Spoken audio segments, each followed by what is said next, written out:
Hello students, आपका स्वागत है समर्थ एग्ज़ाम प्रेप पर।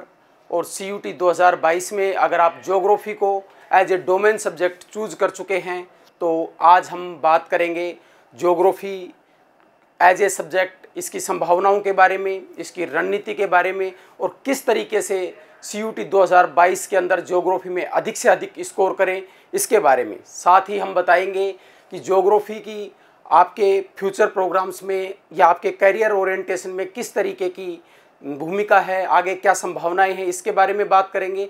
साथ में हम बात करेंगे सिलेबस के बारे में कि हम किस तरीके से सिलेबस को डील करेंगे। साथ में CUT ने आपको क्या सिलेबस दिया है, उसके पीछे देने के पीछे उसकी क्या योजना है, वो आपसे किस तरीके की मांग करते हैं, इन सभी बातों के बारे में बात करेंगे। तो बने रहिए। अब हम बात करते हैं CUT 2022 में ज्योग्राफी के बारे में। तो पहली चीज़ है कि ये सब्जेक्ट क्यों इम्पोर्टेंट है। तो इम्पोर्टेंट है हमारे लिए, CUT 2022 के लिए हमारे लिए इम्पोर्टेंट है क्योंकि एज ए डोमेन हम देखेंगे आगे, इसको अगली स्लाइड में भी देखेंगे। और मैं यहाँ भी आपको स्पष्ट करना चाहूँगा कि भूगोल विषय को आप अगर डोमेन के रूप में लेते हैं तो हमने एक कॉम्बिनेशन देखा था कि B1 और B2 का जो कॉम्बिनेशन बनाया हुआ था, तो हर सब्जेक्ट के अंदर B1 में से सब्जेक्ट ऑप्ट करने की संभावनाएं आपने दिल्ली यूनिवर्सिटी के अंदर देखी थी। तो उस चीज़ को हम और दूसरे रेफरेंस में देखें तो एक जर्नल टेस्ट भी इसके अंदर होगा। जर्नल टेस्ट के अंदर भी ज्योग्राफी आपके सब्जेक्ट के तौर पे आएगा, तो वहाँ भी ये आपकी सहायता करेगा। साथ ही फर्दर एकेडमिक्स की बात करें तो सेंट्रल यूनिवर्सिटी वो जगह है जो आपको संभावनाएं देती है, जहाँ से आप अपने फ्यूचर को और ज़्यादा बेहतर बना सकते हो। तो अगर आप सेंट्रल यूनिवर्सिटी जाते हैं, ज्योग्राफी डोमेन के अंदर जाते हैं, तो ज्योग्राफी के अंदर आप भविष्य में जैसे नेट JRF करके एकेडमिक्स में तो जा ही सकते हैं, साथ में आप फॉरेन यूनिवर्सिटीज़ के अंदर भी जा सकते हैं। फॉरेन यूनिवर्सिटी में बहुत से ऐसे प्रोग्राम्स होते हैं जिनके एग्ज़ाम होते हैं, जैसे नेट इसके JRE के थ्रू, टाफेल के थ्रू इनके एग्ज़ाम होते हैं और आप अब्रोड जा सकते हैं। साथ ही ज्योग्राफी के अंदर बड़ी बड़ी सेमिनार होती हैं जिनके अंदर आप अपना पेपर प्रेजेंट कर सकते हैं और उस पेपर के साथ आप बाहर जा सकते हैं। बाहर जाने से आपको एक पहचान मिलेगी और साथ में आपको एकेडमिक्स में भी आपके एनरिचमेंट होगा अगर आप ज्योग्राफी सब्जेक्ट के थ्रू सेमिनार करते हैं, ये चीज़ें करके अब्रोड जाते हैं। तो जैसे मैंने खुद ज्योग्राफी के अंदर पेपर प्रेजेंट्स किए थे और 2019 के अंदर मैंने यंग ज्योग्राफर का अवार्ड नेशनल लेवल के ऊपर प्राप्त किया था। तो ये सारी चीज़ें आपको सहायता करेगी अपने एकेडमिक्स में आगे बढ़ने में। एम्प्लॉयमेंट अपॉर्चुनिटी की बात करें तो सेंट्रल यूनिवर्सिटी में और विशेष करके बात करें दिल्ली यूनिवर्सिटी के अंदर, अगर आप ज्योग्राफी सब्जेक्ट के अंदर जाते हैं तो ना सिर्फ आप एकेडमिक्स में जा सकते हैं बल्कि आपके पास और भी बहुत सारे डायमेंशन खुल जाते हैं, क्योंकि ज्योग्राफी बहुत से सब्जेक्ट्स के अंदर, बहुत सी ब्रांचेज के अंदर आपको कोर्स प्रदान करता है और साथ में आपको बहुत स्पेशलाइजेशन प्रदान करता है। जैसे मैं बात करूं आपको स्पेशली DU के बारे में, तो DU के अंदर आपको जैसे रिमोट सेंसिंग GIS है या थीमेटिक मैप एटलस है या रीजनल प्लानिंग है और अर्बन ज्योग्राफी है, एनवायरनमेंट है, इन हर क्षेत्र के अंदर अप्लाइड ह्यूमन ज्योग्राफी है, इन हर क्षेत्र के अंदर आपको एडवांस लेवल की चीज़ें बताई जाती है, साथ में आपको तैयार किया जाता है। जैसे हम ज्योग्राफी के अंदर एक चीज़ देखेंगे कि कहते हैं कि गर है हीरे सी चमक तो चल आज रात को अंधेरे में मिलते हैं, इस सूरज की रोशनी में तो कांच के टुकड़े भी चमकते हैं। तो हीरा जो है उसकी इम्पोर्टेंस हम सब जानते हैं, लेकिन हीरा बनता है उसके दौरान वो बहुत तपता है, बहुत उच्च ताप और दाब के ऊपर रहता है, उसके बाद उसका कायांतरण होता है, तो कोयले से ग्रेफाइट और ग्रेफाइट से हीरा बनता है। ये हम सब लोग ज्योग्राफी के स्टूडेंट हैं, हम इस चीज़ को भली भांति जानते हैं। यही काम सेंट्रल यूनिवर्सिटी आपके लिए करती है, वो आपको वो एनवायरनमेंट, वो प्रेशर, वो चीज़ें देती हैं जिससे आप एक बेहतर संसाधन बन के निकलते हैं। तो अगर आप यहाँ पे लेते हैं तो आप प्लानिंग में भी जा सकते हैं। मेरे बहुत से दोस्त भी हैं जो बीट्स प्लानिंग में, IIT यूनिवर्सिटीज़ के अंदर और जो ज्योग्राफी से अलग स्ट्रीम है उनके अंदर भी एकेडमिक्स के अंदर काम कर रहे हैं। वो सिर्फ इसी वजह से कर रहे हैं कि उन्होंने वहाँ पे बेहतर एनवायरनमेंट प्राप्त किया और वहाँ से बेहतर चीज़ें सीखी और अपना एनरिचमेंट वो कर पाए। और आगे हम बात करें तो और जैसे कम्पिटिटिव एग्ज़ाम आप जितने भी देते हैं, सिविल सर्विस देते हैं या कोई भी एग्ज़ाम देते हैं, तो मैं आपको अनुभव के आधार पे ये आश्वासन दे रहा हूँ कि हर एग्ज़ाम के अंदर से वो मेंस का हो चाहे प्री का हो, आपको लगभग 20 से 25% वेटेज ज्योग्राफी का मिलेगा। तो आपको इसके लिए पेशेंस बनाए रखना है और चीज़ों को क्रमबद्ध तरीके से समझते जाना है। अब हम बात करते हैं कि ज्योग्राफी की डोमेन में सब्जेक्ट के रूप में, तो ये ड्यू का स्पेशली जो पिछली लेक्चर में हमने बात की थी कि ड्यू के अंदर ये 12 लैंग्वेजेज हैं, इनके कॉम्बिनेशन में, या ये बीए ऑनर्स के लगभग 15 कॉम्बिनेशन हैं इनमें, जैसे applied psychology, economics, geography, history, polity इनमें, या जो बीएससी के प्रोग्राम है, कंप्यूटर साइंस है, मैथमेटिक्स है, स्टैटिक्स है, ये ऑनर्स के हैं, या नॉर्मल बीएससी आप करते हैं मैथमेटिकल साइंस में, होम साइंस में या फिजिकल एजुकेशन में, तो इनके अंदर भी आप ज्योग्राफी को B1 लिस्ट में एज ए डोमेन सब्जेक्ट, उसमें एक जो 3 सब्जेक्ट का कॉम्बिनेशन बनाना है, उस सब्जेक्ट के तौर पे आप इसमें ज्योग्राफी को सेलेक्ट कर सकते हैं। अब हम बात करते हैं what, why, when, how geography के बारे में। तो ज्योग्राफी में आपको मैं एक बात स्पष्ट करना चाहूँगा और आपने देखी भी होगी कि ज्योग्राफी इन्हीं चीज़ों पे निर्भर करती है और आपको भी जब तक तैयारी में रहोगे इसी प्रोसेस पे निर्भर करना है। इन चीज़ों को, हर चीज़ को पढ़ते समय, हर चीज़ को देखते समय आपके अंदर ये सवाल आने चाहिए, क्या है, क्यों है, कैसे है, इसका अंतर संबंध है वो क्या है, इन चीज़ों पे आपको बात करने। तो यहाँ हम बात करें अपने स्पेसिफिक आज के लेक्चर के बारे में, तो व्हाट का हमारा जवाब है ज्योग्राफी, और वाई क्योंकि ये एक इम्पोर्टेंट सब्जेक्ट है। हमने देख लिया सारे डायमेंशन से कि भाई कम्पिटिटिव एग्ज़ाम हो, चाहे हमारा एकेडमिक्स हो, चाहे हमारी फर्दर अपॉर्चुनिटीज़ हो, उनके हिसाब से। और सबसे बड़ी बात है ये एक लॉजिकल सब्जेक्ट है। ज्योग्राफी में कोई भी चीज़ ऊपर से आके एकदम से नहीं टपकती। वो ज़रूर है कि वो सेब टपका था और न्यूटन साहब ने गुरुत्वाकर्षण बल की खोज की, लेकिन ज्योग्राफी में चीज़ें क्रमबद्धता से चलती हैं, आपस में अंतर संबंधित होती हैं। इसीलिए ज्योग्राफी को एक इंटरडिसिप्लिनरी सब्जेक्ट भी कहा जाता है, क्योंकि इसका दूसरी चीज़ों से कार्य कारण का संबंध होता है। तो जो साइंस स्ट्रीम के स्टूडेंट हैं वो अगर ज्योग्राफी को ऑप्ट करते हैं तो उनको भी ज्योग्राफी समझने में, इसको याद करने में या इनको आपस में अंतर संबंधित करने में उनको भी इससे सहायता मिलेगी। फिर हम बात करते हैं कि व्हेन, तो ये व्हेन जो सवाल है इसका जवाब है कि हम इसे कब करेंगे। तो सीधी सी बात है आप सब लोगों के लिए तो कि इसको हम एग्ज़ाम से पहले तैयार करेंगे, लेकिन साथ में जो संस्था के द्वारा हमें जो शेड्यूल दिया जाएगा, आज से आपका लेक्चर शुरू हो गया है और मैं ही आपके ज्योग्राफी के लेक्चर्स लूँगा। तो जो इंस्टीट्यूट की जो प्रोग्राम रहेगा वो हम आपको समय समय पे उपलब्ध करवा देंगे। तो आप समर्थ IAS प्रेप से जुड़े रहिए और इन जानकारियों को प्राप्त करते रहिए।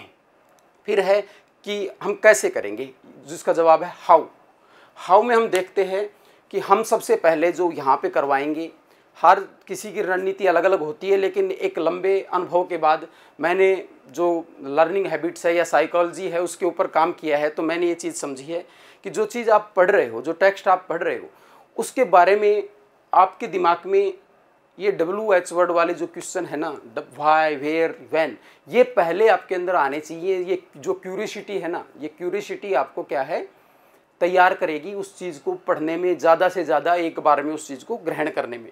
तो हम सबसे पहले आपको क्वेश्चंस करवाएंगे, आपको सॉल्यूशन नहीं करवाएंगे, क्वेश्चंस आपको देंगे ताकि आप ये समझ सकें कि इस चैप्टर में किस तरीके के क्वेश्चंस बन सकते हैं। फिर हम आपको टेक्स्ट पढ़वाएंगे, वो चीज़ समझाएंगे कि देखो इन क्वेश्चंस को यहाँ से किस तरीके से निकाला है।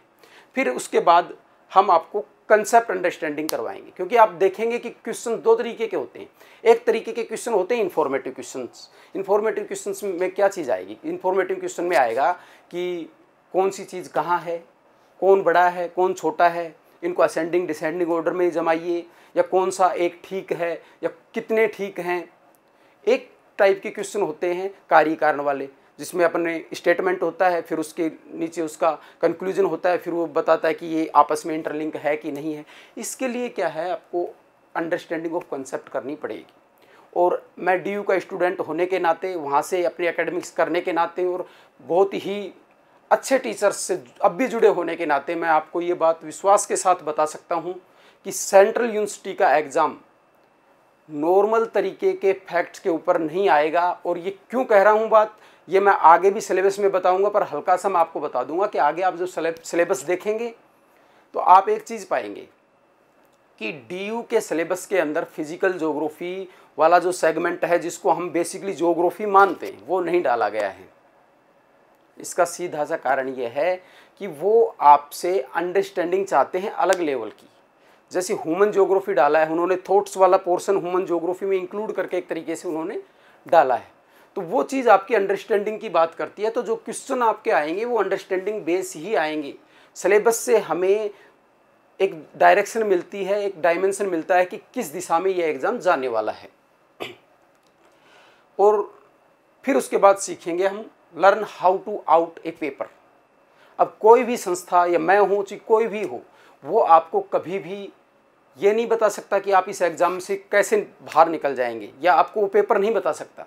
ये एक एबिलिटी होती है, एक कैपेसिटी होती है, एक एटीट्यूड होता है। और एक टीचर का काम, एक संस्था का काम आपको वो चीज़ प्रोवाइड करवानी है कि आप समझ पाएँ कि ऐसा क्वेश्चन बन रहा है तो ऐसा भी क्वेश्चन बन सकता है। और जब आप खुद इस मेंटल स्टेट में आ जाएंगे कि आप खुद क्वेश्चन बनाने लगेंगे, नए नए डायमेंशन पे काम करने लगेंगे, तब आपके लिए बहुत सहज चीज़ें हो जाएंगी कि आप क्वेश्चंस को प्रिडिक्ट करने लग जाएंगे। और जब आप टेक्स्ट को पढ़ेंगे तो आप अलग तरीके से पढ़ेंगे। और ये जो लाइन है सबसे नीचे है, ये बहुत कम विजुअलाइज हो रही है। ये विजुअलाइज अपने अंदर करनी है। मैं आपको पहले भी एक बार बोला था कि अंदर कुछ चीज़ें अलग होती हैं, बाहर कुछ चीज़ें अलग होती हैं। तो ये लाइन है practice practice practice, because practice makes a man perfect. तो अब हम बात करते हैं ज्योग्राफी के सिलेबस के बारे में। तो हम इसको थोड़ा इत्मीनान से देखेंगे और एक एक चीज़ को हम तरीके से समझेंगे यहाँ पे, और किस तरीके से हमको इसको आगे लेके जाना है इस पर भी हम बात करेंगे। तो पहला जो हमारा सेगमेंट है, इसमें पहली चीज़ तो ये है कि इसके अंदर 50 क्वेश्चन होंगे, जिनमें से कोई भी 40 क्वेश्चन आपको अटेम्प्ट करने रहेंगे। तो पहला सेगमेंट है, उसमें है फंडामेंटल्स ऑफ ह्यूमन ज्योग्राफी। तो फंडामेंटल ऑफ ह्यूमन ज्योग्राफी की जब बात की जाती है तो ज्योग्राफी क्या है, ज्योग्राफी से हमारे दिमाग में या किसी सामान्य आदमी के दिमाग में क्या चीज़ आती है? पर्वत, पठार, नदी, मैदान, ये चीज़ें आती हैं। तो ज्योग्राफर थिंकर्स कहते हैं कि कोई भी भौतिक जो स्पेस होता है, कोई भी भौतिक जो जगह होती है, जैसे ही वो मानव के संपर्क में आती है या मानव वहाँ पर जाता है, तो वो एक भौतिक जगह ना रहकर या एक फिजिकल स्पेस ना रहकर एक कल्चरल स्पेस बन जाता है। क्यों? क्योंकि मानव उससे प्रभावित होता है और अपनी तकनीक और अपनी दक्षता और इन आधार पे उसको प्रभावित करता है। तो ह्यूमन ज्योग्राफी वाला जो सेगमेंट है ये बेसिकली इसी के बारे में बात करता है। जो पहली यूनिट है उसमें आप देखेंगे नेचर एंड स्कोप। तो नेचर एंड स्कोप की जो बात है, तो पहला तो ये देखना है, इसमें हम इस बारे में बात करेंगे कि ज्योग्राफी में ह्यूमन ज्योग्राफी जो सब्जेक्ट है इसे किस डिसिप्लिन में रखा जाए। कुछ लोग कह रहे हैं कि इसे कला संकाय में रखा जाए, कुछ लोग कह रहे हैं इसे विज्ञान संकाय में रखा जाए। तो कला संकाय में रखने पे क्या चीज़ें हैं, विज्ञान संकाय में रखने में क्या चीज़ें हैं, और इसके नेचर किस तरीके का है। तो हम देखेंगे कि इसका इवोल्व भी किस तरीके से हुआ है। आप देखेंगे कि एक क्रमबद्ध तरीके से भूगोल आगे बढ़ा है। भूगोल में पहले अलग तरीके की चीज़ें पढ़ी जाती थी, सिर्फ फीचर्स को पढ़ा जाता था, रीजनल अप्रोच अपनाई जाती थी, फिर सिस्टमेटिक अप्रोच अपनाई जाने लगी, है ना। फिर जो मात्रात्मक क्रांति जिसको बोलते हैं, वो मात्रात्मक क्रांति का टाइम आया, वो बिहेवियरलिज्म का टाइम आया, जिसमें मानव पे बल दिया जाता था, कुछ में मेथड्स और टेक्नोलॉजी, ज़्यादा से ज़्यादा मैप, डायग्राम, इन चीज़ों के ऊपर बल दिया जाता था। इन सब चीज़ों के अपने प्लस माइनस थे कि ये चीज़ें, ये दौर की आलोचना अगले दौर में की गई, उसके बारे में बात करेंगे। साथ में हम इसके बारे में इसमें बात करेंगे कि इसका स्कोप और चीज़ों से और सब्जेक्टों से और विषय हैं उनसे इसका किस प्रकार से अंतर संबंध है, उसके बारे में हम बात करेंगे।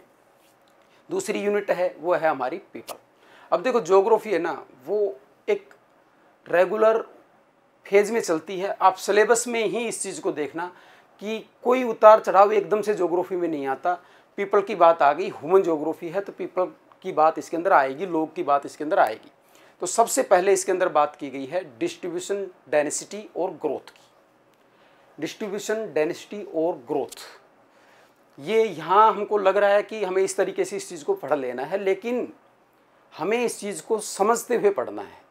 किस तरीके से हम इसको पढ़ेंगे कि डिस्ट्रीब्यूशन मतलब कोई चीज़ कहाँ है, डेंसिटी कितनी है, घनत्व कितना है, और ग्रोथ किस तरीके से बढ़ रही है। तो इसके पीछे पहली जो चीज़ है ये हमारा फैक्चुअल पोर्शन हो गया कि किस देश का घनत्व कितना है, या विश्व की कितनी लैटिट्यूड से कितनी लैटिट्यूड के बीच ज़्यादातर लोग बसे हुए हैं, या तटों पर ही अधिक लोग क्यों बसे हुए हैं।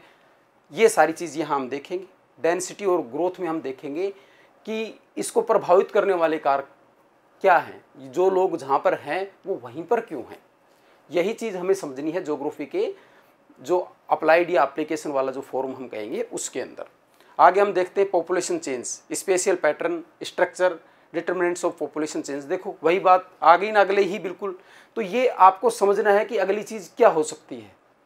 आपको एक हायरार्की के अंदर पढ़ना है, पिछली चीज़ को लिंक करते हुए पढ़ना है, और ये काम हम आपको बखूबी करवाएंगे कि किस तरीके से आपका एक चैप्टर अगले चैप्टर के लिए सपोर्टिव बन जाए, उसके लिए रॉ मटेरियल बन जाए।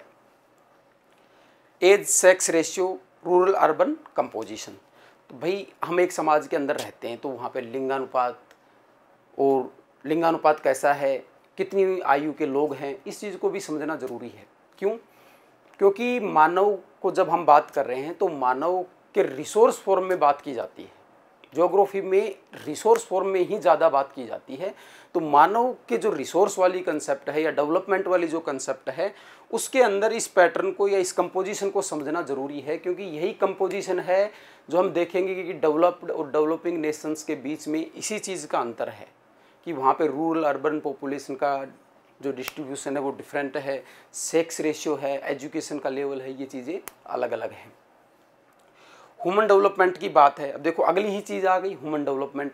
ह्यूमन डेवलपमेंट में इसकी कंसेप्ट क्या है कि ये ग्रोथ होती है। एक चीज़ आप सब लोग जानते हैं कि एक चीज़ होती है समृद्धि। जैसे कि आप एक एग्ज़ाम देने गए, उस एग्ज़ाम के अंदर आपने क्या किया, मार्क्स अचीव कर लिए, लेकिन मार्क्स लेने के कई तरीके हो सकते हैं। हो सकता है कि आपने 2 सवाल के टिक मारा और वो संयोग से भी सही हो गए और आपके नंबर ज़्यादा भी आ गए। हालांकि ऐसा होता नहीं है, लेकिन फिर भी हाइपोथेटिकली अपनी इस चीज़ को लेके चलते हैं कि अगर आप जब मान लो कि आपने एक पैसा कमाया, ऐसे समझो कि आपने एक पैसा कमाया और वो पैसा आपका गलत तरीके से कमाया हुआ है, या सिर्फ आपने पैसा कमाया, ना आपने बच्चों को पढ़ाया, ना आपने अपनी एजुकेशन पे, क्वालिटी ऑफ लाइफ पे आपने कोई इन्वेस्टमेंट नहीं किया, तो वो आपकी क्या है, ग्रोथ है। और जब डेवलपमेंट की बात की जाती है तो डेवलपमेंट एक बिग कंसेप्ट है। जब हम वेन डायग्राम बनाएंगे तो वेन डायग्राम के अंदर क्या है, ग्रोथ अंदर आएगी और डेवलपमेंट बाहर आएगा। क्यों? ग्रोथ उसका जस्ट एक सेगमेंट है। तो हम कह सकते हैं कि सारी ग्रोथ है ना वो डेवलपमेंट नहीं होती, सभी ग्रोथ है वो डेवलपमेंट नहीं होती। इस चीज़ को हमें समझना है। फिर इसकी इंडिकेटर्स क्या हैं, इसका सूचकांक कौन बनाता है, ये हमारे जो फैक्चुअल चीज़ें हैं वो वाली चीज़ हो जाएगी। अब अगली यूनिट है ह्यूमन एक्टिविटीज़। अब ह्यूमन एक्टिविटीज़ की बात है कि कोई भी आदमी कहीं है तो वो निष्क्रिय तो रहेगा नहीं। और यहीं पे मैं आपको एक चीज़ बताना चाहूँगा कि ज्योग्राफी के अंदर जो थॉट्स चली हैं, ज्योग्राफी, ह्यूमन ज्योग्राफी के अंदर बेसिकली, तो उसके अंदर एक लंबे समय तक डिबेट चली कि कौन बड़ा है, नेचर या मैन। तो जो लोग नेचर को बड़ा मानते थे, जैसे हटिंगटन थे, सैम्पुल थी, वो लोग मानते थे कि नेचर डोमिनेटिंग है और वो डिसाइड करती है कि आदमी कैसा बनेगा, कैसा रहेगा, उसका खान पान, रहन सहन, उसकी पूरी कल्चर को ज्योग्राफी डिसाइड करती है, प्रकृति, नेचर डिसाइड करती है। तो वो लोग डिटर्मिनिस्ट कहलाए।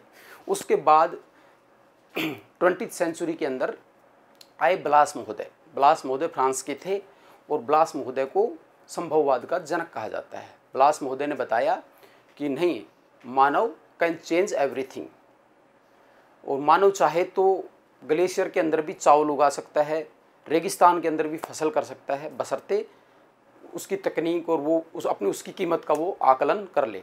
इसका मतलब उन्होंने क्या किया, प्रकृति को पूरी तरह से, प्रकृति के जो अवरोध थे, उसकी जो सीमाएं थी, उसको पूरी तरह नकार दिया। और कहीं ना कहीं एक ब्लाइंड डेवलपमेंट की सी दौड़ शुरू हो गई कि मानव कुछ भी कर सकता है। फिर उसके बाद आए ग्रिफिथ टेलर महोदय। ग्रिफिथ टेलर महोदय ने क्या किया, कहा कि नहीं भाई, स्टॉप, गो डिटर्मिनिज्म, कि रुको, देखो, सोचो, फिर करो। उन्होंने कहा कि प्रकृति मानव पे अवरोध लगाती है और मानव के अंदर भी संभावना है उसको परिवर्तन करने की, लेकिन इन दोनों का सामंजस्य ही असली भूगोल है। और यहीं से अपनी अपन देखेंगे आगे, यहीं से अपने सस्टेनेबल डेवलपमेंट की कंसेप्ट निकल के आएगी कि प्रकृति और पर्यावरण के बीच सामंजस्य हमको क्या है, बनाए रखना है। अब हम देख रहे हैं मानव की एक्टिविटीज़। अब आप देखना किस तरीके से ये चीज़ें आपके लिए बिल्कुल सिंपल तरीके से विजुअलाइज हो जाएगी। प्राइमरी एक्टिविटी है। प्राइमरी एक्टिविटी क्या है? जब मानव प्रकृति के अंदर रहकर कार्य करता है, प्रकृति से जुड़ा रहता है, उसकी जो गतिविधि होती है वो प्रकृति से रॉ मटेरियल लेकर और बस उसी से जीवन यापन के तरीके से जुड़ी होती है, उसमें ये चीज़ें आती हैं। तो इसमें आप देखोगे, अब आप सारी चीज़ें देखो, इनके नाम देखो। गैदरिंग करना है यानी संग्रहण करता है आदमी, पोस्टल करता है, माइनिंग करता है, हंटिंग गैदरिंग, वो जो सारी चीज़ें हैं वो इसके अंदर आ जाती हैं। जो स्लेश बर्न एग्रीकल्चर है, झूमिंग एग्रीकल्चर जिसको बोलते हैं, वो इसके अंदर आ जाएगी। बद्दू है, मसाई है, जो एक या अपने गुजर बकरावल हैं जो मौसम के साथ ऋतु प्रवास करते हैं, वो सारे लोग इसके अंदर आ जाएंगे। दूसरी जो एक्टिविटी है इसके अंदर है सेकेंडरी एक्टिविटी। सेकेंडरी एक्टिविटी है, ये थोड़ी ब्लास महोदय की तरफ धीरे धीरे जाना शुरू करती हैं कि मानव के पास क्या है, थोड़ी तकनीक आ गई है। तकनीक आ गई है तो मानव ने क्या है, उद्योग लगा लिए हैं, रॉ मटेरियल को प्रसंस्कृत करके और अच्छी क्वालिटी का मटेरियल बना रहा है। तो इसके अंदर क्या आएंगे, इसके अंदर manufacturing, agro processing, house hold, small scale, large scale, और ये सारी चीज़ें आ जाएगी। अब इसमें अपने को थोड़ी सी चीज़ें देखनी क्या है कि कंपोजिशन कैसा है, कहाँ पे कितने, विश्व के किस हिस्से में प्राइमरी सेक्टर में ज़्यादा लोग लगे हैं, या प्राइमरी सेक्टर वाली ट्राइब्स कौन सी हैं, इनकी मेन एक्टिविटी क्या है। इसी में से सवाल बन जाएगा। जैसे ये दे देगा कि इनमें से कौन सी चीज़ प्राइमरी में, 4 ऑप्शन दे दी, कौन सी प्राइमरी में आती है, कौन सी सेकेंडरी में आती है, इस तरीके से। या इनके आगे 4 सेगमेंट दे दिए, 4 सेगमेंट दे दिए, उनको आपस में मिलवा दिया। इस तरीके के सवाल आपके यहाँ पे आने वाले हैं। टर्सरी एक्टिविटी है, तो टर्सरी एक्टिविटी को बोला जाता है एक तरीके से सेवा क्षेत्र।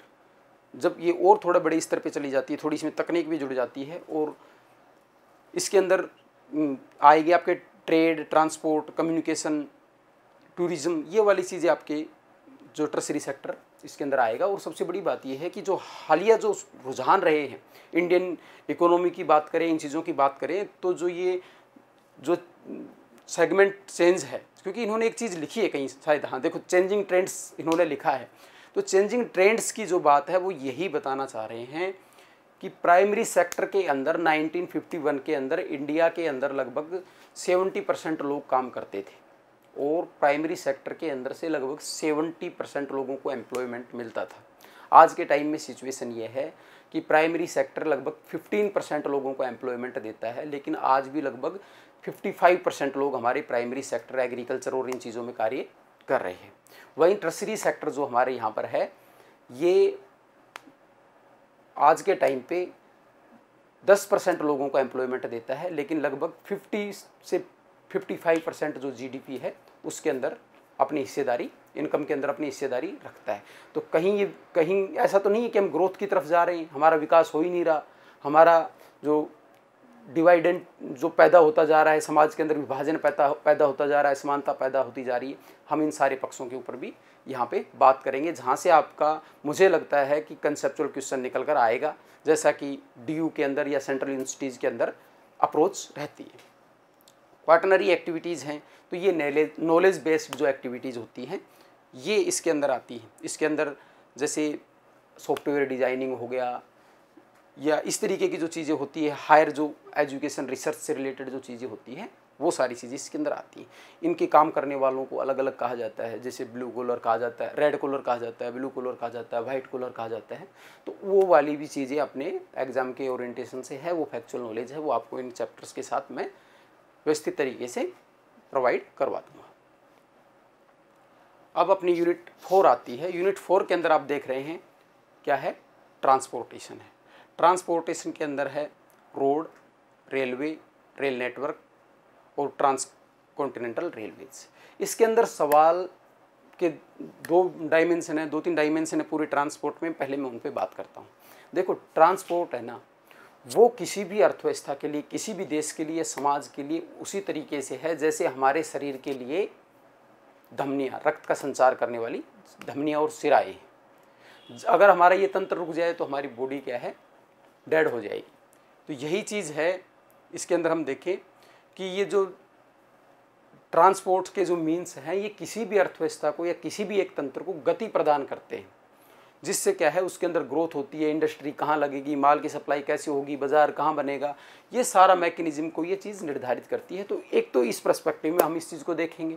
दूसरा हम देखेंगे कि कुछ फेमस प्रोजेक्ट्स हैं दुनिया भर में, कि जैसे भाई जैसे स्वेज कैनाल है या ट्रांस साइबेरियन रेलवे है और कैनेडियन पैसिफिक जो रेलवे है वो वाला रेलवे है। तो इनके बारे में जो एक फैक्चुअल नॉलेज है, ये कहाँ हैं, कब बने थे, कितनी लंबाई है, इनके ऊपर मेन स्टेशन कौन से हैं, इनको लेकर भी आपसे कोई एक दो सवाल इस तरीके का सवाल बन सकता है।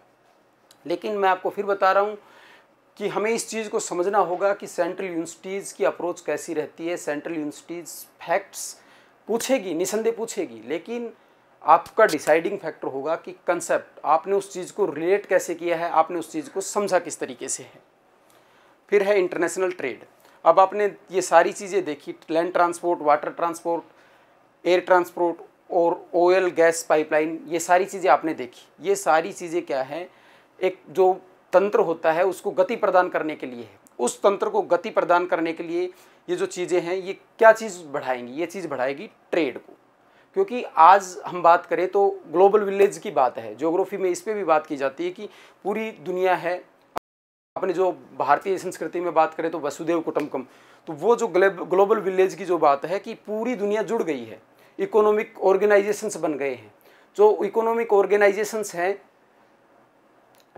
ऑर्गेनाइजेशंस हैं वो क्या हैं, आपस में एक दूसरे से ट्रेड करते हैं, चीज़ें करते हैं। तो वो मीन ऑफ कम्युनिकेशन है, मोड ऑफ कम्युनिकेशन है, वो सारी चीज़ें, ये ट्रांसपोर्ट वाली चीज़ें हैं, वो हमें पढ़नी है। साथ में हमें आगे इंटरनेट और ये जो चीज़ें हैं जो इसमें भूमिका अदा कर रही हैं समय के साथ। और जब अंतर्राष्ट्रीय ट्रेड हो रहा है, आप एक बात सोचो, जब आप 10 लोग अगर कोई काम कर रहे हो तो आप में कोई विवाद हो गया तो कोई ऐसा आदमी भी तो होना चाहिए ना जो उस विवाद को सुलझा दे। तो ये ऐसी कुछ संस्थाएं भी हैं जैसे WTO है या और भी कुछ संस्थाएं हैं जो ट्रेड से रिलेटेड है, हम उनको थोड़ा सा बातचीत के दौरान पढ़ लेंगे। लेकिन आपका फोकस रहेगा WTO के ऊपर, और जो इंटरनेशनल ट्रेड है ये इन चीज़ों के ऊपर आपका फोकस रहेगा कि ये संस्था क्या है, कहाँ इसका मुख्यालय है, क्या काम करती है, कितने सदस्य हैं, इन चीज़ों के बारे में भी हम इसके अंदर बात करेंगे। फिर अगली यूनिट है हमारी ह्यूमन सेटलमेंट। अब आदमी क्या है, बस गया है। तो आदमी यायावर नहीं है, बस गया है। तो इसमें हम देखेंगे, देखो कोई भी चीज़ है ना कहीं भी नहीं होती, ये आप लोगों को पता है और ये आप लोगों को समझना भी है। कोई भी गांव है, शहर है, वो वहाँ पर है जहाँ उसे होना चाहिए। क्यों? उसके पीछे बहुत सी चीज़ें होती हैं कि वहाँ की जो, आपने एक नाम सुना होगा कूलगार्डी, कालगुरली, ऑस्ट्रेलिया के अंदर रेगिस्तान के अंदर 2 शहर हैं।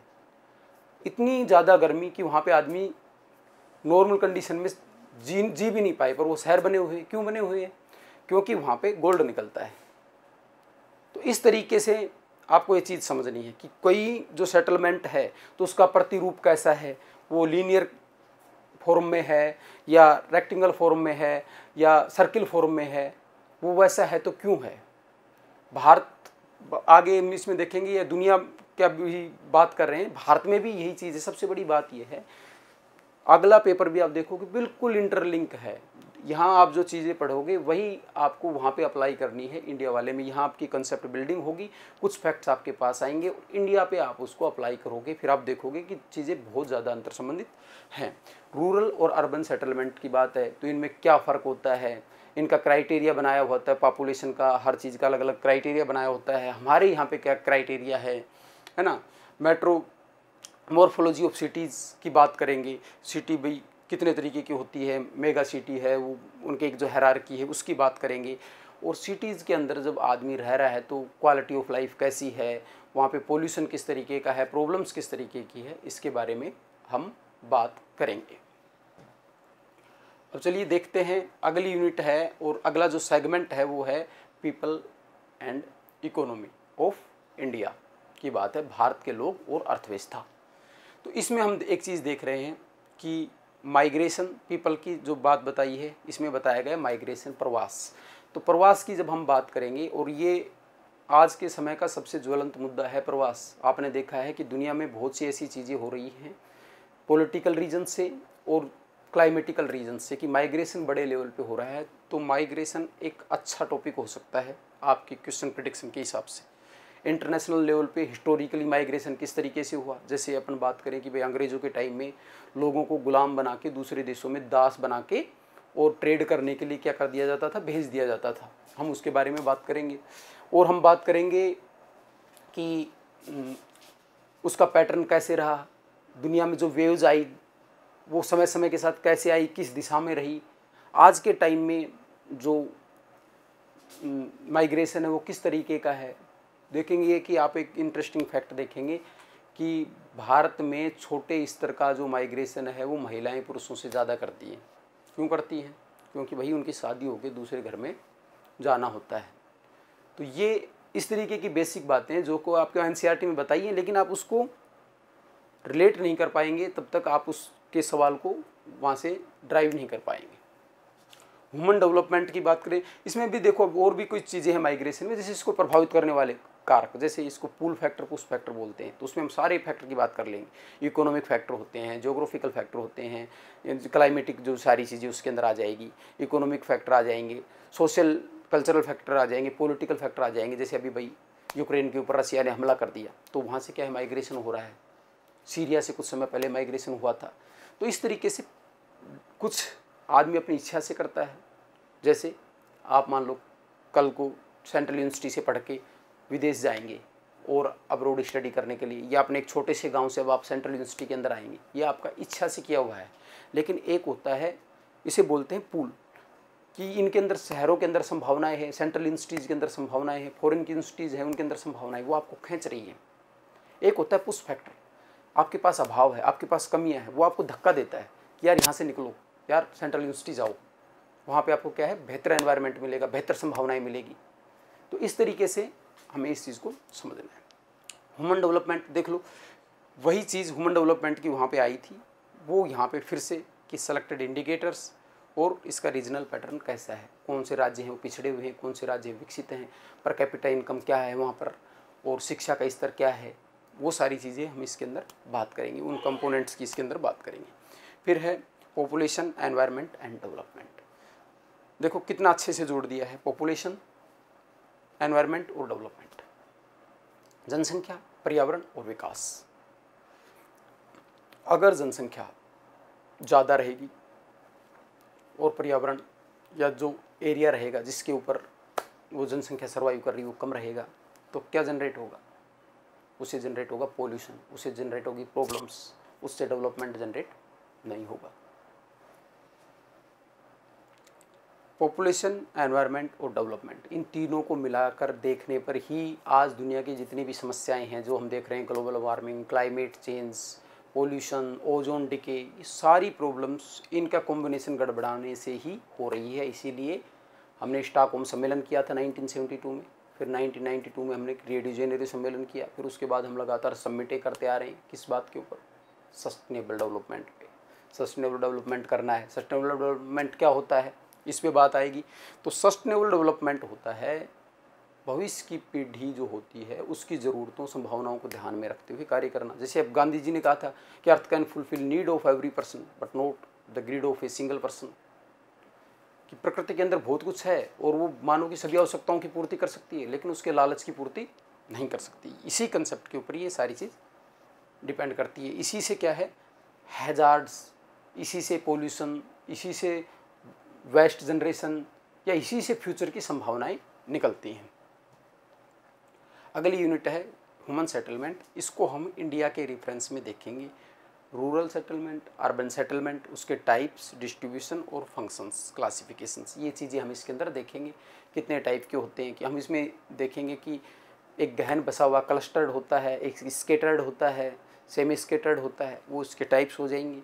डिस्ट्रीब्यूशंस, कौन से हिस्से में, जैसे गंगेटिक प्लेन है तो वो गंगेटिक प्लेन के अंदर क्या पॉसिबिलिटी ज़्यादा है, पानी ज़्यादा है, तो वहाँ पे क्या है, गहन बसे हुए लोग मिलते हैं, कुछ एरिया हैं जैसे डेजर्ट में, वहाँ आपको स्कैटर्ड लोग मिलेंगे, और मिलेंगे भी कहाँ पे, जहाँ पे उनको पानी का सोर्स कुछ अवेलेबल हो। तो ये सारी चीज़ें, और वो जो चीज़ें हैं लगातार दिमाग में क्या रखना है, लगातार दिमाग में रखना है व्हाट, वेयर, वाई। ये लगातार ज्योग्राफी में, इस सेगमेंट में ये दिया नहीं है, लेकिन आप फिजिकल ज्योग्राफी वाला जो सेगमेंट है उसका फर्स्ट चैप्टर प्लीज़ ज़रूर पढ़िए, और मैं भी वो आपको करवाऊँगा।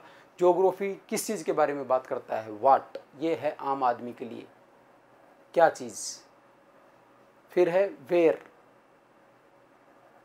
कहाँ, फिर ये है थोड़ा सा नॉर्मल एग्ज़ाम देने वाले के लिए, और ज्योग्राफर के लिए क्या है, वाई, ये चीज़ कहाँ है, क्यों है, इसका जवाब आपको ढूंढना है। क्या चीज़ है, कहाँ है और क्यों है, इसका जवाब आपको क्या है, ढूंढना है। ये ज्योग्राफर की अप्रोच होनी चाहिए। आपको इस दिशा में अगर आगे बढ़ना है तो इस दिशा में आपको काम करना पड़ेगा। हम इसे समय समय पर इसके बारे में बात करते रहेंगे। फिर अगली यूनिट हमारी transport, communication and international trade.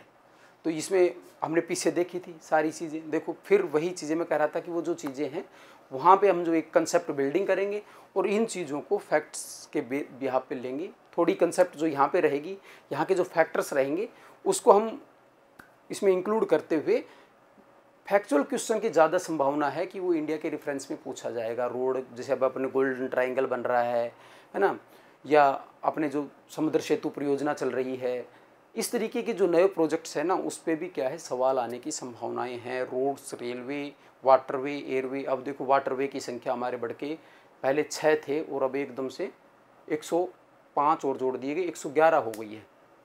तो ये चीज़ आपको हम अपडेट भी करवाएंगे, नई चीज़ों से आपको अपडेट करवाएंगे, और क्यों की गई है, इसके पीछे क्या रीज़न है, फ्यूचर प्लानिंग क्या रही होगी, इस सेगमेंट पे भी बात करेंगे। क्योंकि सेंट्रल यूनिवर्सिटीज़ आपको बेसिकली यही सिखाना चाहती हैं, यही आपसे डिमांड करती हैं, तो वो आपसे एग्ज़ाम में भी यही चीज़ चेक करेंगी कि आप चीज़ों को देखते किस तरीके से हैं। कि अगर कल आप प्लानिंग में जाएंगे या आप प्रॉब्लम सॉल्यूशन में जाएंगे, या जैसे EIA होता है, एनवायरनमेंट इम्पैक्ट असेसमेंट होता है, उसकी किसी टीम में आप जाएंगे तो आप वहाँ पे किस तरीके से समाधान देंगे। इंटरनेशनल ट्रेड, इंटरनेशनल ट्रेड की जो बात है, changing pattern, Indian foreign trade, sea port, और ये अब इसमें अपन को क्या देखना है, हमारा आयात निर्यात देखना है। बेसिकली किन देशों के साथ हमारा व्यापार होता है, ट्रेडिशनली किन के साथ होता रहा है, किन किन ऑर्गेनाइजेशंस के साथ हमने ट्रीटी कर रखी है, किन किन ऑर्गेनाइजेशंस के हम सदस्य हैं, वो किस तरीके से कार्य कर रहे हैं, इन सारे के बारे में इनकी कंसेप्ट को समझते हुए, और फिर हम उसके जो फैक्चुअल जो पार्ट है उसके ऊपर आएंगे। और हम चलेंगे किस तरीके से, हम पहले बात कर चुके हैं कि इससे सेगमेंट से रिलेटेड जो क्वेश्चंस हैं वो आपको बता दिए जाएंगे, और फिर उसके बाद उसको आपको टेक्स्ट के बताया जाएगा कि इसको क्यों पूछा गया है, किस तरीके से उसको उठाया गया है, और ये भी बताया जाएगा कि आपको इसको कैसे पढ़ना है और कहाँ से पढ़ना है। इन सब चीज़ों पे हम लगातार बात करते रहेंगे। मतलब हमें बिल्कुल मोटिवेट रहना है। हमने पहले बात की थी पैसन और पैसेंस। पैसन के लिए हम आपके लिए काम करते रहेंगे, आपको मोटिवेट करते रहेंगे, और पैसेंस आपको बनाए रखना है। क्योंकि मैंने एक जो लाइन बोली थी कि गर है हीरे से चमक तो चल आज रात को अंधेरे में मिलते हैं, सूरज की रोशनी में तो कांच के टुकड़े भी चमकते हैं। तो हीरा एक दिन में नहीं बनता, वो लंबे समय पैसेंस रखता है, तब उसके अंदर वो चमक आती है, और जब चमक आती है तो सबको अपने आप दिख जाती है। और इससे आगे की भी एक बात है जो मैं आपसे यहीं करना चाहूँगा, थोड़ा सा आपको मेंटली एक ब्रेक भी मिल जाएगा, कि हीरा भी हीरा बनता है, उसकी बाद में कटिंग होती है, उससे उसकी वैल्यू बढ़ती है, वो और एक बेहतर संसाधन बन जाता है, बहुमूल्य बन जाता है उससे, उसकी कटिंग होने के बाद। तो जो सेंट्रल यूनिवर्सिटी है, अच्छी संस्थाएं, अच्छे टीचर है ना, वो यही काम करते हैं। आप रिसोर्स हो निसंदेह और आपके अंदर क्वालिटी है, बस उनका काम है आपको शेप देना। आप सेंट्रल यूनिवर्सिटी में जाएंगे, आप DU में जाएंगे, JNU में जाएंगे, तो वो आपको लास्ट तक कटिंग करके, शार्प करके आपको इतना बेहतर बना देंगे कि जब आप बाहर निकलेंगे तो आप बिल्कुल अलग ही दिखेंगे। फिर है अगला अपना जो सेगमेंट है वो है रिसोर्स एंड डेवलपमेंट। देखो सारी चीज़ बिल्कुल एक हायरार्की में है, और सारी चीज़ आप अब देखो एक बार इसको क्लियरली कि land resource, water resource, mineral resource, industries, ये सारी चीज़ें इन्होंने डाल दी। ये रिसोर्स नहीं देंगे तो क्या इसकी कल्पना आप कर सकते हैं इंडस्ट्रीज़ की? नहीं कर सकते। तो अब अपन इस पे बात करते हैं कि लैंड रिसोर्स है। लैंड रिसोर्स में हमारे पास चीज़ें देखेंगे कि soil, agriculture, basic crops pattern, और ये सारी चीज़ें हम इसके अंदर, उससे रिलेटेड प्रॉब्लम, फर्टिलिटी की प्रॉब्लम आ रही है, गवर्नमेंट के कुछ इनिशिएटिव है, उन पे भी हम थोड़ी थोड़ी बात करेंगे पढ़ाने के नाते, क्योंकि कई चीज़ें लिंक होके एक स्टूडेंट से भी एक अवेयरनेस की बात की जाती है, तो वो चीज़ें अपडेट होके आती रहती हैं आपके पास। वाटर रिसोर्स की बात करेंगे तो वाटर रिसोर्स कितना है, पूरी दुनिया वाटर क्राइसिस से हम देख रहे हैं जूझ रही है, उसका यूटिलाइजेशन किस तरीके से है, इरिगेशन है, डोमेस्टिक है, इंडस्ट्रियल है, किस सेक्टर में कितना यूज़ हो रहा है। तो आपको इसमें बहुत ज़्यादा चौंकाने वाले फैक्ट्स मिलेंगे और आप सरप्राइज़ होंगे कि डोमेस्टिक है वो तो बहुत ज़्यादा इस्तेमाल करता है, इंडस्ट्रियल से भी ज़्यादा डोमेस्टिक कंजप्शन है, लेकिन अपने को कई बार उल्टा लगता है। फिर इसको बचाना कैसे है, देखो अब सस्टेनेबल डेवलपमेंट की तरह देखेंगे आप कैसे जा रहा है। सिंपल बात बता दी इन्होंने, फिर इन्होंने बता दिया यूज, स्कार्सिटी, कमी कैसे हो रही है, और फिर उसको कंजर्वेशन कैसे करना है। सेंट्रल यूनिवर्सिटी या विशेष करके मैं DU से पढ़ा हूँ और वहाँ के टीचरों से जब मिला हूँ, तो मैंने एक चीज़ देखी है कि वो एक चीज़ को हायरार्की में लेके चलते हैं, और निस्संदेह आपका जो सेंट्रल यूनिवर्सिटी का जो पेपर डिज़ाइन किया है वो इन रिनाउंड पर्सन्स ने ही डिज़ाइन किया है, किसी अरे गहरे आदमी ने तो बनाया नहीं है। तो निस्संदेह इनकी जो थॉट है, इनकी जो अप्रोच है, वो इनके अंदर स्पष्ट तौर पे आपको दिखेगी। बस उस तक लेकर जाना हमारा इस संस्था समर्थ एग्ज़ाम प्रेप का काम है। आप बने रहिए, पैसेंस रखिए। फिर है mineral and energy resources. Mineral और एनर्जी रिसोर्स की जब हम बात करते हैं तो इसमें आते हैं metallic and non metallic minerals and their distributions. तो रिसोर्स में देखो एक संकल्पना चलती है ज्योग्राफी के अंदर कि man is father of resources, या संसाधन होते नहीं बनाए जाते हैं। कोई चीज़ थी, कोयला था, कोयला एक टाइम था उसमें पड़ा रहता था, तो कोयला क्या हुआ, कोई काम की चीज़ नहीं थी।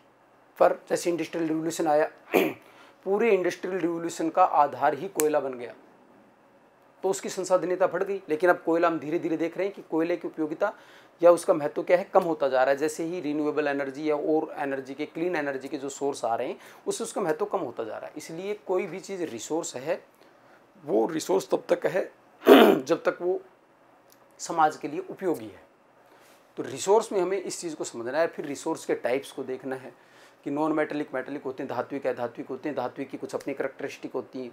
क्या करैक्टरिस्टिक होती हैं भाई, चमकता है, तार के रूप में खिंच सकता है, पीटते हैं तो वो तन्यता होता है, प्लेट के रूप में ऐसे फैल सकता है, तार के रूप में खींचा जा सकता है, लचीलापन होता है। ये सारी उसकी करैक्टरिस्टिक, ऐसे उसकी भी करैक्टरिस्टिक है। तो इनके बारे में हम बात करेंगे। साथ में जो ऊर्जा के साधन हैं, नवीकरणीय, अनवीकरणीय, परंपरागत, अपरंपरागत, इनके बारे में हम बात करेंगे कौन से हैं। फिर इनका थोड़ा डिस्ट्रीब्यूशन भी देखेंगे इंडिया में, इनके जो प्लांट्स हैं कहाँ कहाँ लगे हुए हैं, इन पे भी, क्योंकि फैक्चुअल क्वेश्चन एक इधर से भी आता है और एक इसकी कंसेप्ट से भी आता है। दोनों तरीके से हम चीज़ों को, कंसेप्ट को पहले पूरी समझेंगे और फिर उससे रिलेटेड जो फैक्ट्स हैं उनकी एक कंटिन्यूटी में बात कर लेंगे, ताकि आप उसको बेहतर तरीके से समझ पाओ। अब है इंडस्ट्रीज़। इंडस्ट्रीज़ की है टाइप्स है, लोकेशन है, क्लस्टरिंग है। देखो उद्योग है ना, उद्योग में आपने पढ़ा है और आगे पढ़ेंगे और हम इसको आपको समझाएंगे कि उद्योग क्या है, लैंड, लेबर, कैपिटल, ये 3-4 चीज़ें हैं। एंटरप्रेन्योर, मानव संसाधन भी है, श्रम भी है, परिवहन भी है, सारी चीज़ें हैं। इन सब चीज़ों का एक क्लस्टर बनता है, तभी उद्योग लगता है। क्योंकि उद्योग का जो कार्य है वो क्या है, सर्विस भी देता है, सर्विस लेता भी, रॉ मटेरियल लेता है, तैयार माल करके दूसरे को देता है। तो अच्छा ट्रांसपोर्ट होना, ऊर्जा के साधन अच्छे होना, और ये चीज़ें जहाँ मिलेगी वहीं तो उद्योग लगेगा। तो लोकेशन ऑफ इंडस्ट्रीज़ को यही चीज़ें डिसाइड करती हैं। फिर हम देखेंगे भारत के अंदर जो कुछ इंडस्ट्रीज़ हैं, जैसे कॉटन इंडस्ट्री है, स्टील इंडस्ट्री है, शुगर इंडस्ट्री है, टेक्सटाइल है, या जो पेपर मेकिंग की है, ये इंडस्ट्रीज़ कहाँ लगी हुई हैं। और एज ए जोग्राफर अपने को क्या समझना है, अपने को समझना है कि वहीं क्यों लगी हुई है, इसके पीछे क्या कारण है। एक बार हम जब इस चीज़ को समझ जाएंगे तो कई सवाल ऐसे होते हैं जो आपको ज़रूरी नहीं है कि सारी चीज़ें आप रट के चले जाओ, पर जब आप कंसेप्ट को समझ जाओगे और वो किसी शहर का नाम देगा तो आप उसको विजुलाइज कर पाओगे कि हाँ ये चीज़ हो सकती है या नहीं हो सकती। और ये ही चीज़ आपकी क्या है, बढ़त बनाएगी एग्जाम के अंदर। फिर इसने नीचे दिया है impact of liberalisation, privatisation, globalisation. भाई उद्योग है, एक देश के अंदर उत्पादन कर रहा है, उत्पादन को क्या करता है, बेचता भी है। तो लिबरलाइजेशन, प्राइवेटाइजेशन, ग्लोबलाइजेशन ये क्या है? ये सरकार की नीतियां हैं बेसिकली। अभी सिंपली इतना समझो कि भाई उद्योगों पे कितना नियंत्रण रखा जाए, वो माल कहाँ से मंगवा सकते हैं, कहाँ बेच सकते हैं, उनका बाजार का क्षेत्र क्या होगा, ये सारी चीज़ें ही लिबरलाइजेशन, ग्लोबलाइजेशन, प्राइवेटाइजेशन कि सरकार खोलेगी उद्योग की या निजी आदमी भी उद्योग खोल सकता है, ये सारी चीज़ें इसके अंदर लाइसेंस वाइसेंस वाली ये चीज़ें आती है। ये आया था 1991 में अपने यहाँ पे, और उसके बाद उद्योगों में किस तरीके से चेंजेज आए वो चीज़ हमको इसके अंदर देखनी है। फिर प्लानिंग इन इंडिया, अब देखो ये सारी चीज़ पढ़ाने का उद्देश्य ये था, target area of planning, idea of sustainable development. मैं आपसे बार बार ये बात कर रहा था कि ये किस तरीके से, और केस स्टडीज़ में दी है इन्होंने, तो ये पूरा जो सिलेबस इन्होंने आगे बढ़ाया है इसको इसी तरीके से इन्होंने बढ़ाया है, इसी तरीके से आपको समझाया है कि आप यहाँ तक पहुँचे, प्रॉब्लम सॉल्विंग कंडीशन तक आप पहुँचे। अब निसंदेह ये 12th लेवल के बाद का एग्ज़ाम है, लेकिन ये आपसे एक बेहतर, और ये सेंट्रल यूनिवर्सिटी का एग्ज़ाम कराने का उद्देश्य यही है। देखो इसमें फिजिकल ज्योग्राफी नहीं डाली, अब ये चाह रहे हैं कि जो स्ट्रीम के अंदर बच्चा आए वो बच्चा उस स्ट्रीम के अंदर वही आए जो लंबे समय तक उस स्ट्रीम के अंदर रहेगा और उसको क्या है कुछ रिजल्ट्स देगा। ये कॉम्बिनेशन बनाने में भी इसी चीज़ को ध्यान में रख के सिलेबस डिज़ाइन किया गया है। अब अगला अपना जो सेगमेंट आता है कि सस्टेनेबल डेवलपमेंट की अपने बात की, सारी चीज़ों की बात की। अब देखो अगर वो चीज़ नहीं करेंगे तो environmental pollution, urban waste disposal, urbanisation, rural urban migration, problem of slum और लैंड डिग्रेडेशन, ये टॉपिक डाल दिए इन्होंने। अब इसको आप अच्छे से समझ सकते हो कि भाई पर्यावरण के साथ अगर सामंजस्य नहीं बनाया गया, अच्छी तकनीक नहीं बनाई गई, अच्छे फ्यूल, अच्छे जो एनर्जी सोर्स है उसका इस्तेमाल नहीं किया गया, या अच्छी समय के साथ बदलाव नहीं किए गए, जैसे विंड एनर्जी, सोलर एनर्जी की तरफ हम नहीं गए, तो क्या होगा, पोल्यूशन बनेगा, हमारा इकोलॉजिकल फिटप्रिंट है वो क्या है, बड़ा होता चला जाएगा। फिर मिडोज एंड मिडोज साहब कहेंगे कि एक धरती हमारे लिए क्या है, पर्याप्त नहीं है। अर्बनाइजेशन, रूरल अर्बन माइग्रेशन, तो अर्बनाइजेशन की कंसेप्ट पढ़ेंगे कि शहरीकरण अपने आप में एक प्रक्रिया है। शहर क्या है, धीरे धीरे ग्रोथ करता है, इसमें कुछ कंसेप्ट चलती है, वहाँ पे आप अपन बात करेंगे तभी आप उस पर बात कर लेंगे कि शहर किस तरीके से धीरे धीरे आपको सर्विस देता जाता है, फिर एक शहर उससे और सर्विस जुड़ती जाती है और वो बड़ा होता चला जाता है। तो क्या है, वो अपने आसपास की और छोटे शहरों की पॉपुलेशन को अपनी तरफ क्या है खींचने लग जाता है, एक मैग्नेट की तरह डेवलप हो जाता है। तो इससे क्या है, रूरल अर्बन माइग्रेशन होता है। इंडिया के रेफरेंस में इसको देखना है तो अपन देखेंगे कि भाई दिल्ली है, मुंबई है, कोलकाता है, चेन्नई है, ये बड़े जो सिटीज़ हैं ये किस तरीके से हिस्टोरिकली और अब तक माइग्रेशन के सेंटर बने हुए हैं इंडिया के अंदर। निसंदेह ये कुछ पॉसिबिलिटीज़ प्रोवाइड करवाते हैं इसलिए बने हुए हैं। जैसे अब सेंट्रल यूनिवर्सिटीज़ बन जाएंगी आपके माइग्रेशन का केंद्र, आप अगर पैसेंस रखेंगे, अपना विश्वास बनाए रखेंगे और हम जो प्रोसेस बता रहे हैं उससे जुड़े रहेंगे, थोड़ा ईमानदार रहेंगे, तो निसंदेह आप सेंट्रल यूनिवर्सिटी के अंदर होंगे, ये मेरा आपसे वादा है। लैंड डिग्रेडेशन की बात है। लैंड डिग्रेडेशन में क्या है, लैंड है उसको एक लाइवली एलिमेंट माना जाता है। जो मृदा है बेसिकली, जो ऊपरी प्रोफाइल होती है वो क्या है, एक जैविक तत्व की तरह है, क्योंकि वो एक दिन में ना तो बनती है ना बिगड़ती है, उसमें जैविक तत्व भी होते हैं, ह्यूमस होता है, छोटे मोटे जीव होते हैं। इसलिए मृदा को अगर हम बात करें कि मृदा नवीकरणीय है कि अनवीकरणीय है, तो मृदा नवीकरणीय है। क्यों? क्योंकि मृदा एक समय के बाद रिफॉर्म हो जाती है, लेकिन स्टडी क्या कहती है कि अगर मृदा की ऊपरी परत पूरी तरह नष्ट हो गई तो उसको बनने में 200-300 साल लग जाते हैं। जब अपने सामने बनी नहीं तो अपने लिए क्या नवीकरणीय हुई, नहीं हुई। तो इस कॉन्टेक्स्ट में अपने को समझना है कि लैंड डिग्रेडेशन किस तरीके से हो रहा है। हम डिफोरेस्टेशन कर दे रहे हैं और डिफोरेस्टेशन होने से इरोजन हो जा रहा है बहुत ज़्यादा, या हम बहुत ज़्यादा फर्टिलाइजर यूज़ कर दे रहे हैं, उससे क्या हो रहा है, या इंडस्ट्रियल वेस्ट डाल दे रहे हैं, उससे क्या हो रहा है, लैंड की क्वालिटी है वो धीरे धीरे गिरती जाती है, उसकी उत्पादकता क्या है, कम हो जाती है। अब आप देखो ये दो किताब हैं, इंडियन पीपल एंड इकोनॉमी और फंडामेंटल्स ऑफ ह्यूमन ज्योग्राफी। ये दो किताबें हैं और आप शब्द से देख सकते हो, जनसंख्या, प्रवास, मानव विकास, मानव बस्ती, भू संसाधन, कृषि, जल संसाधन, परिवहन, संचार, अंतर्राष्ट्रीय व्यापार, मानव भूगोल, प्रकृति, विषय और जनसंख्या, मानव विकास, प्राथमिक क्रियाएं, द्वितीयक क्रियाएं, तृतीयक क्रियाएं, परिवहन, संचार, अंतर्राष्ट्रीय व्यापार, ये सारी चीज़ें एज इट इज़ एनसीईआरटी के अंदर हैं। तो अगली बात जो मैं आपको बताना चाहूँगा कि हमें सिर्फ और सिर्फ एनसीईआरटी पर ही टिके रहना है। क्यों टिके रहना है? क्योंकि एनसीईआरटी एक ऐसी किताब है जिससे सिर्फ यही एग्ज़ाम नहीं, जितने भी बड़े एग्ज़ाम होते हैं, आईएएस है या जो स्टेट पीसीएस के एग्ज़ाम होते हैं या और कम्पिटिटिव एग्ज़ाम होते हैं, अगर आप एनसीईआरटी पे अपनी पकड़ बना लेते हो, फ्यूचर के लिए भी मैं आपको बता रहा हूँ कि अगर आप इस दिशा में जाना चाहते हो, अगर आप अपनी एनसीईआरटीज़ पे जो बेसिक सब्जेक्ट की हैं जैसे हिस्ट्री, पॉलिटी, ज्योग्राफी, इकोनॉमी, इन पे अगर आप अपनी पकड़ बना लेते हो तो कोई भी एग्ज़ाम आपकी पकड़ से, आपकी पहुंच से दूर नहीं रहेगा। ये मैं आपको बिल्कुल आश्वस्त कर रहा हूँ मेरे लंबे अनुभव के बाद। दूसरी बात क्या है, एनसीईआरटी के अंदर एरर्स कम हैं। एनसीईआरटी की जो चीज़ें हैं, ज़्यादातर एग्ज़ाम में बच्चे और बुक से पढ़ते हैं, पर जब कोई क्वेश्चन का कोई डिस्प्यूट हो जाता है तो वो एनसीईआरटी का ही फिर उसे एनसीईआरटी में ढूंढते हैं। क्यों? रिफरेंस देने के लिए, रिफरेंस बुक के तौर पे इस्तेमाल होती है। गलतियां नहीं हैं, आप इसे पढ़ते हुए आए हैं। और एनसीईआरटी इतनी डिटेल्ड है कि इसकी हर लाइन में क्वेश्चन है। आपको लगेगा कि ये इतना सा सिलेबस है, लेकिन इसके डायमेंशन बहुत ज़्यादा हैं। और एनसीईआरटी आपसे क्या है, जितना पढ़ते जाओगे उतनी ही आपके लिए और ज़्यादा रिच होती जाएगी। आपको लगेगा कि यार पिछली बार तो मैं ये चीज़ समझा ही नहीं था, और ये आपको मैं प्रैक्टिकली आने वाली क्लासेज में दिखाऊंगा। आपको लगेगा कि हाँ यार, ये चीज़ तो इस तरीके से हमने देखी नहीं थी, ये चीज़ तो इस तरीके से हमने समझी नहीं थी। तो हम जाएंगे कहाँ पे? CUET 2022 क्रैक करेंगे। कैसे करेंगे? हार्डवर्किंग करेंगे, पेशेंस रखेंगे, पैशन रखेंगे, मोटिवेशन रखेंगे और समर्थ एग्ज़ाम प्रेप के साथ जुड़े रहेंगे, जहाँ पे आपको समय समय पे जो भी तकनीकी चीज़ें हैं, जो भी चीज़ें हैं, वो उनके बारे में आपको अपडेट कर दिया जाएगा। और मैं आपको ये तो नहीं कहूँगा कि बारिश में निकलो, धूप में नहा कर देखो, ज़िंदगी क्या है, किताबें हटा कर देखो, लेकिन मैं आपको ये विश्वास दिला रहा हूँ, सेंट्रल यूनिवर्सिटी आपको यही सिखाएगी कि आप जो डर रहा है उससे हटकर कैसे काम कर सकते हैं। तो जोश बनाए रखिए, वहाँ जाइए और अपने आप को आपको पहचानने का जो मौका मिलेगा उसे चूकिए मत। धन्यवाद।